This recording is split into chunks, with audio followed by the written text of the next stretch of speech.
Salam, saya datang menyapa Bapak Ibu kekasih Tuhan di kesempatan ini suatu pengajaran dasar dalam Alkitab, yaitu tentang puasa. Puasa dilakukan oleh orang percaya atau tokoh-tokoh iman di Alkitab dari zaman Abraham sampai dengan sekarang.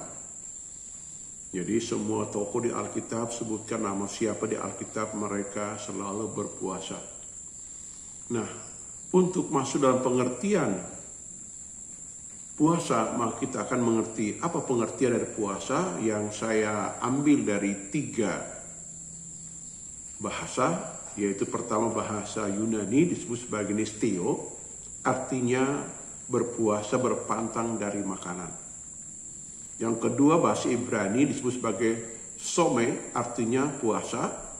Dan yang ketiga bahasa Indonesia, Kamus Besar Bahasa Indonesia mengatakan menghindari makanan minuman dengan sengaja. Dalam hal-hal rohani kita mencari Tuhan atau dalam disiplin rohani kita bisa berpuasa. Nah, kasih Tuhan tentu puasa itu harus menurut kehendak Tuhan, bukan kehendak kita. Ya, apa kehendak Tuhan di dalam kita berpuasa? Di dalam Yesaya 58 ayat yang ke-6 dan 7 berkata, pertama, puasa bertujuan untuk membuka belenggu-belenggu kelaliman. Apa belenggu kelaliman? Dosa, pelanggaran, kejahatan moral yang pernah kita lakukan. Maka di situ kita akui, kita tinggalkan, dan kita bertobat di hadapan Tuhan. Membuka belenggu kelaliman. Yang kedua adalah melepaskan tali-tali kuk. Tali itu apa yang mengikat kita? Kuk perbudakan, perhambaan dosa, perhambaan ketakutan, perhambaan kejahatan yang membuat kita menjadi ketakutan, dibebaskan. Yang ketiga, memerdekakan orang teraniaya. Dan yang keempat, mematahkan setiap kuk. Dan yang kelima, memecahkan roti bagi orang miskin. Dan yang keenam itu murah hati. Jadi kita diubah Tuhan dari sifat kikir atau sifat tidak memberi, orang yang murah hati suka memberi. Yang ketiga, apa manfaat berpuasa? Saya catat di dalam Yesaya pasal yang ke-58 tadi, itu ada 10 manfaat. Yang pertama, kita dimerdekakan dari kuasa dosa. Yang kedua, luka hati, luka hidup kita pulih dengan segera. Yang ketiga, kita mendapat urapan baru, kuasa Roh Kudus yang maha dahsyat bekerja. Yang keempat, kita dipakai Tuhan memerdekakan orang yang teraniaya. Orang-orang yang hidup teraniaya berabad-abad, kita dipakai untuk membebaskan mereka. Nah ini. Yang kelima adalah membangkitkan semangat yang baru untuk melayani. Kasih mula-mula berkobar-kobar untuk kita bangkit melayani Tuhan. Dan yang keenam adalah murah hati. Ya, sebab tanpa murah hati tidak mungkin kita melayani pekerjaan Tuhan, saudara. Ya.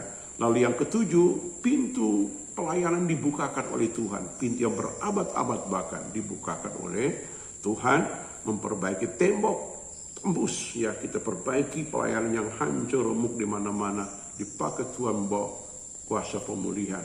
Membangun, memperbaiki tembok, lalu membangun reruntuhan yang berabad-abad, memperbaiki dasar yang telah diletakkan oleh generasi sebelumnya. Itu artinya bahwa tugas kita luar biasa mulia di pemandangan Tuhan. Berikutnya, bagaimana kita berpuasa? Pertama, niatnya tulus dan baik. Kalau niat tulus baik, lakukan puasa dengan benar. Amin. Ya. Yang kedua, diumumkan oleh pemimpin. Kalau kau di jemaat, umumkan. Atau diri sendiri kita umumkan untuk diri kita. Saya niat mau puasa cari Tuhan. Ya. Dalam Yoel pasal 2 ayat 15. Lalu yang ketiga, adakan koreksi waktu puasa. Itu koreksi diri, kuasa hati. Ya, terbuka di hadapan Tuhan, periksa hidupku Bapa, saya mau bertobat, gitu ya. Lalu gunakan waktu yang banyak untuk merenungkan firman Tuhan dalam puasa. Ya. Lalu kita menyembah, mungkin sambil main gitar, ya. Kalau tidak tahu main gitar, saudara bisa mendengung, ya, nyanyi, memuji, menyembah Tuhan, saudaraku. Lalu jangan lupa yang keenam adalah banyak minum air putih, saudaraku, ya. Nah ini, kalau saya puasa itu banyak minum air putih. Karena di Alkitab mengajarkan ada beberapa jenis puasa. Puasa supernatural, dilakukan oleh Musa, Elia, dan Tuhan Yesus. Supernatural, 40 hari, 40 malam tidak makan, tidak minum mereka. Ada puasa biasa, boleh minum air putih. Siap lakukan Daniel di Alkitab. Ada puasa total, Esther, 3 hari 3 malam, Niniwe, itu total, saudaraku. Karena genting, nyawa terancam. Ya, saudara, ya, karena itu, ya, saudara tinggal pilih yang mana, mau total atau yang biasa, silakan, saudaraku, ya. Lalu catat apa yang Tuhan berikan kepada kita, catat, ya, renungkan. Nah ini, demikian firman Tuhan tentang puasa untuk kita di hari ini. Silakan saudara yang belum pernah puasa, ayo latih dirimu puasa, ya, dan mari kita lakukan firman Tuhan. Pasti Tuhan memberkati kita. Doaku menyertai saudara. Amin. Tuhan memberkati kita.